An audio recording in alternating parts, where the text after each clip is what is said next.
Hello guys, Vijay Devarakonda.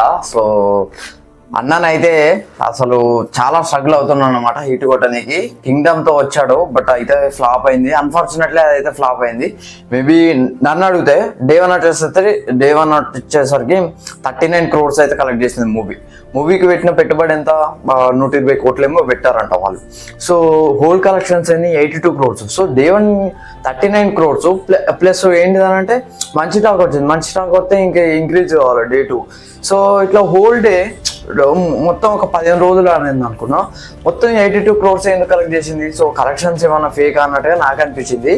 దాని తర్వాత movie అయితే మొత్తానికి అయితే ఫ్లాప్ అయింది అనమాట.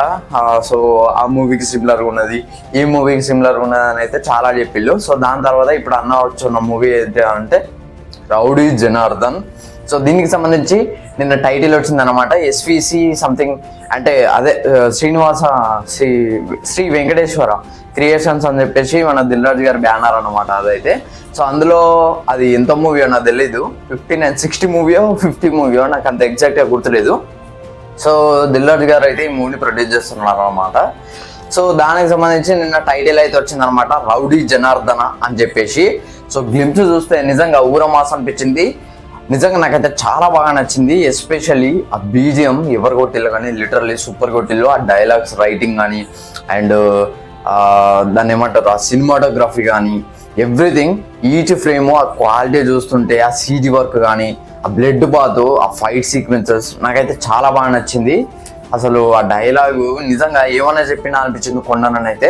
అంటే 8 నిమిషాలు ఒక డైలాగు గోదావరి స్లాంగ్లో అయితే చెప్పడం అయితే జరిగింది అనమాట. ఇది గోదావరి బ్యాక్డ్రాప్లో ఏదో ఊర్లో జరిగే ఆ వరల్డ్ అయితే ఆ ఊరు అట.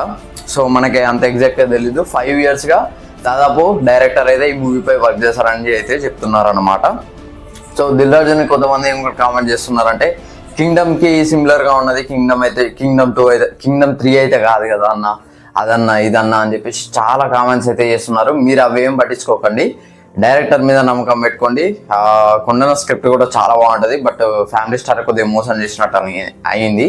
మీది అన్ని చాలా బాగుంటాయి. మీరు ఏ మూవీ అన్నా చూసుకోండి, అన్న స్క్రిప్ట్ సెలెక్షన్ అయితే చాలా బాగుంటుంది. సో ఇది నేను చెప్పదలుచుకున్నది. అయితే నాకైతే గ్లిమ్స్ మాత్రం ఒక హోప్ అయితే తెప్పించింది అనమాట. విజయ్ దేవరకొండ కెరీర్లో one of the highest collections ఉన్న మూవీగా నిలుస్తుంది. అండ్ కెరీర్లోనే బిగ్గెస్ట్ ఫిల్మ్ కూడా ఇదే అవుద్దని నాకు అనిపిస్తుంది అనమాట. ఎందుకనంటే అందరూ అంత కాన్ఫిడెంట్గా ఉన్నారు. ఈసారి కొండన మాత్రం హిట్ పక్క. 2026 డిసెంబర్లో అయితే ఈ మూవీ రిలీజ్ కాబోతుందట. సో వైలెన్స్ కూడా చాలా బాగున్నది. అండ్ దాన్ని ఏమంటారు, కొద్దిగా లాంగ్వేజ్ కూడా ప్రాబ్లం ఉన్నాయి, 18+ లాంగ్వేజ్ అయితే ఉన్నది అనమాట. సో ఏ సర్టిఫికేట్ వచ్చే ఛాన్స్ అయితే ఉన్నది. సో ఇంకా చెప్పాలంటే మూవీ గురించి అవుట్ఫిట్ కూడా చాలా బాగా అనిపించేది. కొండ అనేది మీసాలు, జస్ట్ 6 pack, అది బాడీ తోటి ఓన్లీ లుంగి కట్టుకొని, దాన్ని ఏమంటారు కత్తి పట్టుకొని వచ్చి, ఆ డైలాగ్ కూడా బాగుంది, కత్తి నేనే, యుద్ధం నాదే, నెత్తురు నాదే, యుద్ధం నాతోటే. సో ఇది మాత్రం చాలా బాగా అనిపించింది. అండ్ హీరోయిన్ వచ్చేసరికి కీర్తి సురేష్ అనమాట. సో దసరాలో ఎట్లాంటి క్యారెక్టర్ అయితే చూసామో ఈ మూవీలో అట్లాంటి క్యారెక్టర్ చూసే ఛాన్స్ అయితే ఉన్నది. ఎందుకంటే గోదావరి స్లాంగ్ అని చెప్పేసి చెప్తున్నారు.